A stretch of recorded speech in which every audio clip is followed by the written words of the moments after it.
Hello everybody, I've been waiting for this day. This is a review, part of the review and release series for Risk of Rain, a sweet little indie game that's roguelike. It all operates in 2D, and the point of the game is you pick your character, you battle through level after level, increasingly difficult enemies, you pick up power-ups, you loot, you grow stronger to the point where you're a fucking god, and then you kick the boss in his ass. That is what this game is about. It's about the quest to grow strong, the quest to power through enemies, and the outrageousness of the power-ups and the abilities that you end up with. Now, the pros, it just keeps going. It's going. It's like the Energizer Bunny. It's a simple concept. When you get to the end, you have a choice. Go to the last level or loop again. And you can loop forever, man. You can just keep looping and looping and looping and collecting those power-ups and getting more OP. And I think that's a pretty sweet way. That's a nice end game. Brilliant design for that. Now, the power-ups, like I said, you can really hoard them, and to the point where they do, like, a lot of them stack, right? So if you get the barbed wire power-up, for example, you get the first one, it gives you a little ring around you. Enemies get too close, they get hurt by the barbed wire.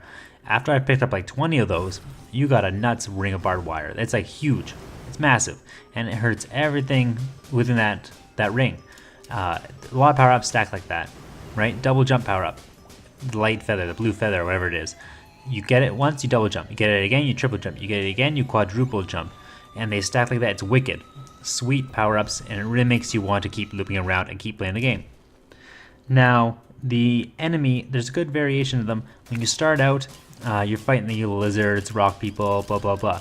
But every level has specific enemies that are unique to that level. So some enemies, they generally, if I go to the lava area, there's those little droids, some Yeti looking things. If I go to the water area, there's like some weird shelled squid things. There's other kind of enemies, the bosses themselves. I generally see the fiery boss on the lava level. Good enemy variation, they're interesting, and a lot of them are pretty tough. Now, the difficulty of this game, I would say it's high. If you get beat up and you lose, you go back to the beginning, that's a roguelike for you. But you can really get gangbanged by a whole bunch of enemies at once. You gotta stay mobile, you gotta keep moving. It's got a good mix of characters. My favorite is the Acrid. He's a lizard that does acid attacks. But there's guys with guns, there's guys with shields, there's a person with swords, there's robots, there's a chef. Like the variation is pretty good. There's only about 10 or 12 characters, and you gotta unlock them as you go, but they are interesting and they all play a little differently. Now, it's perfect for local co-op. I believe you can have up to 4, but I've only ever had 2. I need more friends is I guess what the problem is. For local co-op, it's really easy to set up. You basically just have the controllers plugged in, or different methods of control. You can use keyboard and mouse if you like. And yeah, you just go at it, right? The more players you have, the little tougher it's going to be, and the more you got to split your power-ups, but it is fun to do with friends. Now, there's lots of challenges. For every character, there's challenges.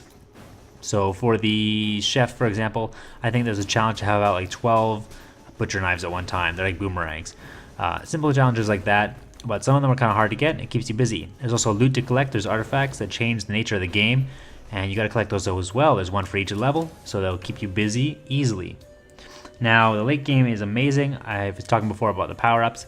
That's the late game. When you end up looping through multiple times just to get more powerful, I consider that late game. It's wicked. At some point, the enemies do top out. The way the difficulty works is that the longer you take, the harder the enemy is going to get. So you want to move through the levels quickly, but you also want those power-ups, right? And by the time you've looped around, you basically already reached maximum difficulty. So it's just coming at you. Instead of regular enemies, they're spawning bosses at a regular pace, and you better be powerful enough to deal with them. I love it. It's wicked. Now for the cons, you can't pick up where you left off. And you may be saying, hey, Kiereek, this is a roguelike. Of course you can't. But what I mean is, I'm okay with you dying and starting over. But I can't sit there for 2 hours and play the game, right? To loop through once or twice and play the game. 1 hour is a good time for me. And even that's pushing it. Most of the time I don't have an hour. I want to be able to play a little bit here, beat a level, come back maybe tomorrow, beat another level. If I die, fine. Make me restart. But give me the option to pick up where I left off. You know what I mean? I don't have to save that. I can't pick up there every time. Just let me pick up once from that spot. Once I picked it up, if I die, back to the beginning. But it really kept me from playing the game a lot. So I need a feature like that. Some of us are adults. We can't just sit there forever and play. The other con I have on here is that the online co-op doesn't really work too well.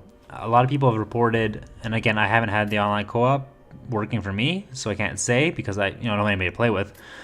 But I've heard reports that basically you need to use a third-party system like Hamachi to simulate LAN, or that some people say you can just forward ports on your router, but other people have said that doesn't work. So give it a shot. I hope you get it working. If not, Hamachi seems to be the way to go. Otherwise, invite people over to your house. Play on one screen. Now, the score for the gameplay, I'm going to give it a 2.7 out of 3. I think the gameplay is really well tuned. The abilities are all there. The controls are tight as they should be for a 2D game. There's not a lot to really mess that up with.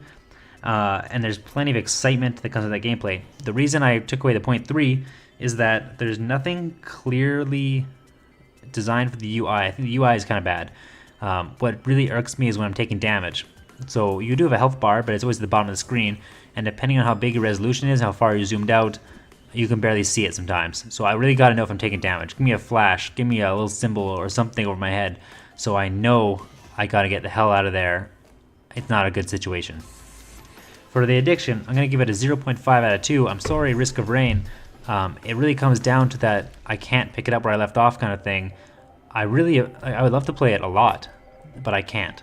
I can only play it when I know I've got a huge chunk of time to potentially waste, and that really kills the addiction for me.